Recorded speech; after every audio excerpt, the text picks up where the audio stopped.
అందరికీ నమస్తే. Welcome to TR TV. నేను మీ తిరుపతి. తెలంగాణ రాష్ట్ర ముఖ్యమంత్రి రేవంత్ రెడ్డి గారికి సర్వే రిపోర్ట్లు షాక్ల మీద షాక్లు ఇస్తున్నాయి. ఏం చేయాలో అర్థం కానటువంటి సిచ్యువేషన్లో రేవంత్ అన్న వ్యవహారం కనబడుతున్నది. ఆఖరికి కాంగ్రెస్ పార్టీకి సంబంధించినటువంటి మంత్రులు కూడా పరిశాన్లో ఉన్నారు. కాంగ్రెస్ పార్టీ ఎమ్మెల్యేలు, ఎమ్మెల్సీలు, ఎంపీలు అయోమయంలో ఉన్నారు. కాంగ్రెస్ హైకమాండ్ సీరియస్గా ఉన్నారు. ముఖ్యమంత్రి రేవంత్ రెడ్డి పైన కోప్పడ్డారట. కాంగ్రెస్ పార్టీ మంత్రుల పైన కూడా హైకమాండ్ కోప్పడ్డరు అనేది కొంత వినబడుతున్నటువంటి చర్చ. ఎందుకు హైకమాండ్ సీరియస్గా ఉన్నారు? కారణం ఏంటి అంటే రేవంత్ రెడ్డి పరిపాలన, మంత్రుల పర్ఫార్మెన్సు, కాంగ్రెస్ ప్రభుత్వ అడ్మినిస్ట్రేషను, కాంగ్రెస్ పరిపాలన కథ వ్యవహారము, తర్వాత జనాలు ఘోరమైనటువంటి కోపంతో ఉన్నారు. మళ్ళీ కాంగ్రెస్ అధికారంలోకి వచ్చేటటువంటి సిచ్యువేషన్ కనబడతలేదు. మళ్ళీ రేవంత్ రెడ్డి కూడా కొడంగల్లో గెలిచేటటువంటి పరిస్థితి లేదు. ఆఖరికి కాంగ్రెస్ పార్టీకి 2028 ఎన్నికలలో ఒక 30 సీట్లు గెలిచేటటువంటి సిచ్యువేషన్ కూడా ప్రస్తుతం ఇప్పుడున్నటువంటి పరిస్థితి లేదు. ఇవన్నీ కూడా హైకమాండ్కి అర్థమైపోయింది. హైకమాండ్ కూడా తెలంగాణ పైన సర్వే రిపోర్ట్ తెప్పించుకున్నారట. 33 జిల్లాలలో 119 నియోజకవర్గాలలో సర్వే చేపించే కార్యక్రమం చేసిరట. ఆ సర్వేలన్నీ కూడా రేవంత్ రెడ్డికి వ్యతిరేకంగా ఉన్నాయి, ప్రభుత్వానికి అగెనెస్ట్గా ఉన్నాయి అనేది అధిష్టానానికి కూడా అర్థమైంది. అధిష్టానం రంగంలోకి దిగి రేవంత్ రెడ్డిని, కాంగ్రెస్ పార్టీ మంత్రులను ఢిల్లీ హైకమాండ్ దగ్గరికి పిలిపించుకున్నారు. హైకమాండ్ దగ్గర మీటింగ్ పెట్టిరు. మంత్రులతో ఇండివిజువల్గా మాట్లాడిరు, ముఖ్యమంత్రితో మాట్లాడిరు, వాళ్ళతో డిస్కస్ చేసిరు, వాళ్ళకి మంచి చెప్పిరట. ఎట్లా పనిచేయాలి, ఏం కథ, వ్యతిరేకతను ఎట్లా పొడగొట్టుకోవాలి ఏందనేది హైకమాండ్ పిన్ టు పిన్ ముఖ్యమంత్రితోటి, మంత్రులతోటి డిస్కస్ చేసేటటువంటి కార్యక్రమం కూడా చేసిరు. అయితే హైకమాండ్కి రియాలిటీ తెలుసు, అసలు ఏం జరిగింది, ఏం కథ అనేది తెలుసు. మంత్రులు, ముఖ్యమంత్రి మాత్రం సార్ కాంగ్రెస్ అద్భుతమైనటువంటి పరిపాలన, సూపర్ పరిపాలన, జనాలందరూ కాంగ్రెసే సూపర్ అంటారు, కేసీఆర్ కంటే కాంగ్రెస్ పరిపాలనే బాగుందని చెప్పి జనాలు మెచ్చుకుంటున్నారు, జనాలు కాంగ్రెస్ని పొగుడుతున్నారు అని చెప్పి అధిష్టానానికి మంత్రులు, ముఖ్యమంత్రులు చెప్పిరట. ఇక కొంతమంది మంత్రులు అయితే ఓపెన్గా రేవంత్ రెడ్డి అడ్మినిస్ట్రేషన్ బాగాలేదు, రేవంత్ రెడ్డి పర్ఫార్మెన్స్ బాగాలేదు, చెప్పినట్టు వింటలేడు, ఇష్టానుసారంగా వ్యవహరిస్తున్నాడు, ఆయన వల్లే ప్రభుత్వానికి డ్యామేజ్ అవుతుందని చెప్పి 2-3 మంత్రులు ఉన్నది ఉన్నట్టు రియాలిటీ చెప్పిరట. ఇప్పుడు కొంతమంది సీనియర్ మంత్రులు ఉంటారు, కాంగ్రెస్లోనే పుట్టి పెరిగినటువంటి వాళ్ళు, కాంగ్రెస్లో కీలకమైనటువంటి వ్యక్తులు, వాళ్ళకు ఇదంతా నచ్చదు. అంటే రేవంత్ రెడ్డి పర్ఫార్మెన్స్, రేవంత్ రెడ్డి కథ అంతా నచ్చదు. లాయల్గా పనిచేసినటువంటి వాళ్ళు ఉంటారు, కాంగ్రెస్ కోసం లాయలిస్ట్ ఉంటారు, వాళ్ళు చెప్పిరట రేవంత్ రెడ్డి వల్ల కొంత డ్యామేజ్ అవుతుందని చెప్పి. అయితే రేవంత్ రెడ్డి అద్భుతం అని చెప్పి తెలంగాణకు వచ్చినాక హైకమాండ్ సర్వే చేయించారు. హైకమాండ్ సర్వే చేపిస్తే రేవంత్ రెడ్డి పైన నెగిటివ్ ఉన్నది, ఆఖరికి మంత్రుల పైన కూడా నెగిటివ్ రిపోర్ట్ వచ్చింది. అదంతా హైకమాండ్ దగ్గర ఉంది. అసలు కాంగ్రెస్ పార్టీ ఒక సర్వే చేయించినట. అంటే తెలంగాణ కాంగ్రెస్, మరి పిసిసి అధ్యక్షుడు మహేష్ అన్న చేయించిండో, రేవంత్ రెడ్డి చేయించిండో, లేకపోతే Meenakshi Natarajan madam Congress party incharge ఆమె చేయించిందో తెలియదు, కానీ ఒక సర్వే మాత్రం చేయించిరట హైదరాబాద్ మీద. హైదరాబాద్ పైన వీళ్ళ సర్వే, జిహెచ్ఎంసీ ఎలక్షన్స్ పైన Congress party survey. Greater Hyderabad municipal కార్పొరేషన్లో కాంగ్రెస్ పార్టీ ఎన్ని డివిజన్లు గెలిచే అవకాశం ఉంది, ఎన్ని స్థానాలు వచ్చేటటువంటి సిచ్యువేషన్స్ ఉన్నాయి. దాదాపు 300 డివిజన్లు ఉన్నాయి. ఈ 300 డివిజన్లలో కాంగ్రెస్ పార్టీకి ఎన్ని వస్తాయి, బీఆర్ఎస్కి ఎన్ని వస్తాయి, బీజేపీకి ఎన్ని వస్తాయి, ఇప్పటికిప్పుడు జిహెచ్ఎంసీ ఎలక్షన్స్ పెడితే కాంగ్రెస్ పరిస్థితి ఏంది, కాంగ్రెస్ సిచ్యువేషన్ ఏ విధంగా ఉండొచ్చు అని చెప్పి ఒక సర్వే చేయించేటటువంటి కార్యక్రమం చేసినట్టు. అది కూడా సీక్రెట్ సర్వే అంటున్నారు. అంటే ఇంటర్నల్గా వీళ్ళు ఒక సర్వే చేయించారు. జిహెచ్ఎంసీ ఎలక్షన్స్ వాస్తవానికి ఆగస్టులో పెట్టాలి, కానీ ఏప్రిల్లో లేదా మేలో పెడదామనేటటువంటి ఆలోచనలో ఉన్నారట. ఏప్రిల్ తర్వాత మంత్లో పెడదామనేటటువంటి ఆలోచనలో ఉన్నట్టుగా వినబడుతున్న చర్చ. అంటే మ్యాక్సిమం ఎంపీటీసీ, జెడ్పీటీసీ ఎలక్షన్ కంటే ముందే హైదరాబాద్ గ్రేటర్ ఎలక్షన్స్ పెట్టాలి, మున్సిపల్ ఎలక్షన్స్ పెడితే ఒక పని అయిపోతుంది అనేటటువంటి ఆలోచనలో రేవంత్ రెడ్డి ఉన్నట్టుగా కొంత వినబడుతున్నటువంటి చర్చ. అయితే మరి ఈ హైదరాబాద్ మున్సిపల్ ఎన్నికలకు సంబంధించినటువంటి వ్యవహారంలో సుమారు 300 డివిజన్లు ఉన్నాయి. 300 డివిజన్లు ఉన్నాయి, జోన్లు 12, తర్వాత సర్కిల్ 60 ఉన్నాయి. దాదాపు the new structure includes 10 municipalities, corporations and 121 municipalities ఉన్నాయి. అంటే సుమారు 300 డివిజన్లు ఉన్నాయి. ఈ 300 డివిజన్లు ఎన్నికలు ఎట్లా పెడదాం, ఇది రేవంత్ రెడ్డి పెద్ద ప్లాన్. అసలు పరిస్థితి ఏందనేది రేవంత్ అని ఒక సర్వే చేయించేటటువంటి కార్యక్రమం చేస్తే దాంట్లో ఏమొచ్చింది అనేది మనం డెప్త్గా మాట్లాడుకుందాం. ఫస్ట్ టైం మన ఛానల్ చూస్తున్నటువంటి వాళ్ళు దయచేసి సబ్స్క్రైబ్ చేయండి, షేర్ చేయండి, లైక్ చేయండి. మీరు సబ్స్క్రైబ్ చేసుకోవడం ద్వారా నాకు ధైర్యం వస్తుంది, బలం వస్తుంది. నేను ఇంకా గట్టిగా వీడియోలు చేస్తా, ప్రజా సమస్యల పైన ప్రభుత్వాన్ని కడిగి పారేస్తా, ప్రభుత్వంతో పోరాటం చేస్తా, ప్రభుత్వాన్ని ప్రశ్నిస్తా. రైట్గా టాపిక్లోకి పోతే, గ్రేటర్ ఎన్నికల కోసం కాంగ్రెస్ పార్టీ సీక్రెట్ సర్వే, ఇది ఒక తెలుగు స్క్రైబ్ అనేటటువంటి దాంట్లో కూడా వచ్చింది వార్త. గ్రేటర్ పరిధిలో మొత్తం 300 డివిజన్లు ఉంటే 200 డివిజన్లలో బలహీనంగా ఉన్న కాంగ్రెస్ అట. 200 డివిజన్లలో కాంగ్రెస్ బలహీనంగా ఉందట. అంటే కాంగ్రెస్ ఓడిపోయే సిచ్యువేషన్స్ ఉన్నాయట. దాదాపు 200 డివిజన్లలో కాంగ్రెస్ వచ్చిన తర్వాత 300 డివిజన్లు వచ్చినాయి. ఈ 300 డివిజన్ వాస్తవానికి 150 ఉండే, రేవంత్ అన్న వచ్చినాక కొన్ని పెంచిండు, 300 అయినాయి. దీంట్లో ఈ 300లలో కూడా రేవంత్ అన్న ఒక ప్రీ ప్లాన్తో ఉన్నాడు, మామూలు ప్లానే కాదు. అది నేను మీకు క్లియర్గా చెప్తా.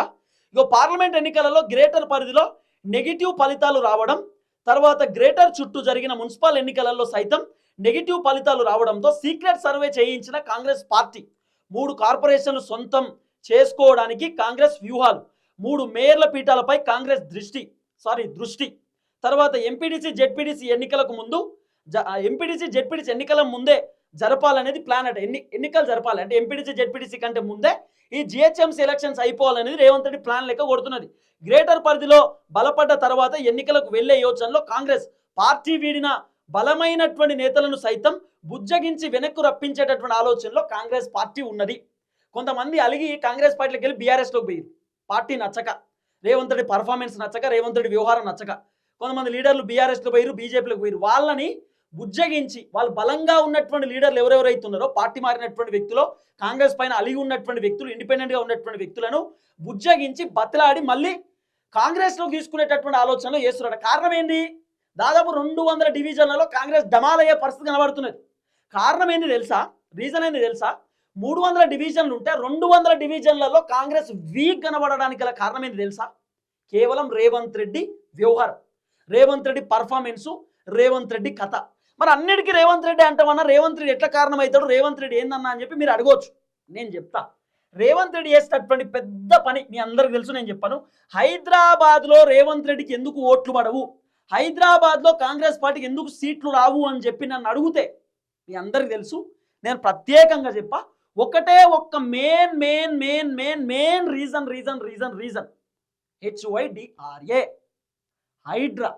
HYDRA, హైడ్రా వల్ల ఈ పంచాయతీ అంతా ఈ హైడ్రా చేయబట్టే. హైడ్రా రంగనాథ్ని రేవంత్ అన్న రంగంలోకి దిగి ఫస్ట్ నాగార్జునకు సంబంధించినటువంటి కన్వెన్షన్ కూల్చినప్పుడు అది FTL లో ఉంది, బఫర్ జోన్లో ఉంది, రేవంత్ రెడ్డి మంచి పని చేసిండు అని చెప్పి చాలా మంది అనుకుర్రు. తర్వాత బగ్గ బలిసిన వాళ్ళు ఉంటారు కదా, అంటే 200 కోట్ల రూపాయల ఆస్తి, 100 కోట్ల రూపాయల ఆస్తి, 1000 కోట్ల రూపాయల ఆస్తి ఉన్నటువంటి బాగా బలిసినటువంటి వాళ్ళు ఉంటారు కదా, వాళ్ళు FTL లో బఫర్ జోన్లో కట్టుకున్నా కూడా రేవంత్ అన్న వాళ్ళ జోలికి పోలే. కానీ పేదవాళ్ళు తెలిసి తెలవక నాలాల పక్కన FTL బఫర్ జోన్లో ఇల్లులు కట్టుకున్నటువంటి వాళ్ళు, లోన్లు పెట్టుకొని కట్టుకున్నటువంటి వాళ్ళ జోలికి పోయి వాళ్ళ కొంప ముంచి రోడ్డు మీద పట్టుకొచ్చిండు ఈ ముఖ్యమంత్రి. అప్పుడు జనాలకు జ్ఞానోదయం కలిగి అనవసరంగా కాంగ్రెస్ని గెలిపించడం, అనవసరంగా కాంగ్రెస్ పార్టీ కోటేస్తాం, కాంగ్రెస్ రాకపోవడమే మంచుకుండు అని చెప్పి జనాలు అనుకున్నారు. వాస్తవానికి మీకు విషయం తెలుసా? రేవంత్ అన్న బాధ అసలు హైదరాబాద్ వాళ్ళు కాంగ్రెస్ కోటేయాలి, హైదరాబాద్ వాళ్ళు మొత్తం బీఆర్ఎస్ కోటేసారు. కారణం ఏంది? బీఆర్ఎస్ పార్టీ అద్భుతాలు చేసిరు, బీఆర్ఎస్ పార్టీ అభివృద్ధి చేసిరు. KTR visionary leader, KTR IT development చేసిండు, కేసీఆర్ అనేకమైనటువంటి డెవలప్మెంట్ హైదరాబాద్లో చేసిండు. కాబట్టి కేటీఆర్ అభివృద్ధి చూసే హైదరాబాద్లో ఉన్నటువంటి జనం మొత్తం బీఆర్ఎస్ పార్టీకి ఓట్లు గుద్దిరు.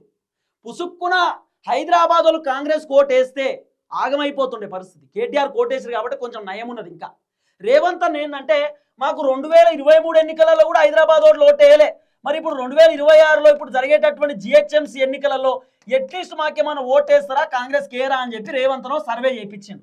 300 డివిజన్లలో రేవంత్ అన్నకు 200 డివిజన్లు పోయే అవకాశం ఉన్నది, 100 డివిజన్లే కాంగ్రెస్కి వచ్చే సిచ్యువేషన్ ఉందని చెప్పి రిపోర్ట్లో తెలిసిందట, సీక్రెట్ సర్వే చేస్తే.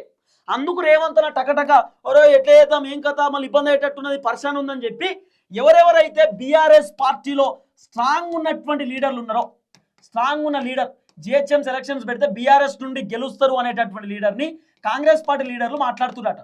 మీరు మా పార్టీలోకి రండి, మీకు 10 కోట్లు ఇస్తాం, 15 కోట్లు ఇస్తాం, ఇట్లా బేరసారాలో లేకపోతే బెదిరింపులో, సెటిల్మెంట్లో కథో ఏదో చేసి గుంజుకుందామనే ఆలోచనలో ఉన్నట్టుగా కూడా కొంత వినబడుతున్న చర్చ, బయట వినబడుతున్న గుసగుసలు. అంటే రేవంత్ అన్న సర్వే చేపిస్తే మున్సిపల్ కార్పొరేషన్ ఎన్నికలు ఖతమయ్యే పరిస్థితుంది. అంటే greater Hyderabad municipal corporation GHMC 300 డివిజన్లలో రేవంత్ అన్న 200 డివిజన్లు ఓడిపోయే అవకాశాలు ఉన్నాయట.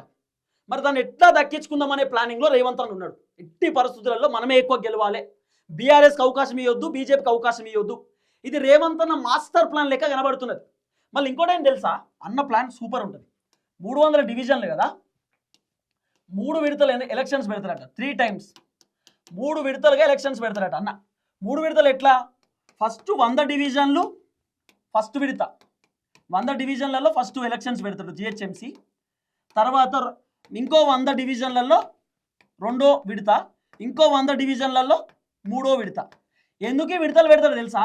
ఆయనతో కాంగ్రెస్కి మడత పడుతుందేమో అనేటటువంటి ఆలోచనతోటి. ఎందుకు ఈ డివిజన్లు అంటే కారణం ఏంటి అంటే, ఫర్ ఎగ్జాంపుల్ ఈ డివిజన్లు ఉన్నాయి, ఏది ఫస్ట్ 100 డివిజన్లో జరిగినాయి అనుకో, అప్పుడు బీఆర్ఎస్, బీజేపీ, కాంగ్రెస్ అనుకుందాం. ఫస్ట్ 100 డివిజన్లలో ఎలక్షన్స్ జరిగితే 100 కదా, కాంగ్రెస్కి ఒక 50 వచ్చి, బీఆర్ఎస్కి ఒక 30 వచ్చి, బీజేపీకి ఒక 20 వచ్చినాయి అనుకో. ఈ 30 + 20 50 ఈడ, ఇక్కడ కాంగ్రెస్కి 50. కాబట్టి కాంగ్రెస్కి 50 వచ్చింది కాబట్టి రేవంత్ అని ఏమనుకుంటాడు, ఫస్ట్ విడతలో కాంగ్రెస్కి 50 వచ్చినాయి కాబట్టి రెండో విడతలో కూడా ఆటోమేటిక్ జనం జిహెచ్ఎం సెలక్షన్లో కూడా కాంగ్రెస్ ముందంజలో ఉంది కాబట్టి మనం కూడా కాంగ్రెస్కి వేద్దాం అనేటటువంటి ఆలోచనలో పబ్లిక్ వస్తారు. అక్కడ ఎన్నికలలో కాంగ్రెస్ ఎక్కువ ఉంది కాబట్టి ఇక్కడ ఎక్కువ వస్తాయి, ఇక్కడ కూడా జనాలు అట్నే వేస్తారు అని చెప్పి రేవంత్ అన్న ప్లానింగ్ చేయబోతా ఉన్నాడు అనేది వినబడుతున్న చర్చ. కానీ ప్రతిపక్షంలో ఒప్పుకోరు కదా, విడతల వారికి ఎన్నికలు పెడదామంటే కుదరదు కదా. కానీ మరి పెట్టిండు, సర్పంచ్ ఎన్నికలు అట్లనే జరిగినాయి. మరి ఏది ఏమైనా అట్లా కూడా రేవంత్ అన్నకి ఇబ్బంది అయింది, ఇట్లా కూడా కావచ్చు. సర్వే చేపిస్తే మాత్రం 200 డివిజన్లు డమాల్ అయ్యేటటువంటి పరిస్థితి ఉందట కాంగ్రెస్కి. ఇది కొంత వినబడుతున్న చర్చ. చూద్దాం ఏం జరగబోతుందో. మరి రేవంత్ అన్న ఇక్కడ దాకా ముందు పోతాడు, ఏం కథ, మరి జిహెచ్ఎం సెలక్షన్ పర్ఫార్మెన్స్ ఎట్లుండబోతుంది అనేది ముందు వేచి చూడాల్సిన అవసరం ఉంటుంది. కేవలం కారణం హైడ్రా ఎక్కడ పడితే అక్కడ పేదవాళ్ళు ఇల్లులు కూల్చేసిరు, ఆగం చేసిరు, రోడ్డు మీద పడేసిర్రు. ఉన్నోళ్ళ జోలికి పోలే, లేనోళ్ళ జోలికి పోయి పేదవాళ్ళని ఆగం చేసి పడేసిండు రేవంత్ రెడ్డి, ఖతం చేసి పడేసిండు. ఇది ఒక్కటే main reason. Hyderabad brand image తగ్గింది కాంగ్రెస్ అధికారంలోకి వచ్చినాక. హైదరాబాద్లో రియల్ ఎస్టేట్ పడిపోయింది. హైదరాబాద్ ఆగమాగం చేసిండు రేవంత్ రెడ్డి, ఎక్కడ పడితే అక్కడ కూల్చివేతలు ఆగమాగం. చూద్దాం ఏం జరగబోతుందో. దయచేసి వీడియో అందరికి షేర్ చేయండి. అందరికీ నమస్తే, థ్యాంక్ యూ సో మచ్. జై తెలంగాణ. రియాలిటీ ఏందో మీకే తెలుసు.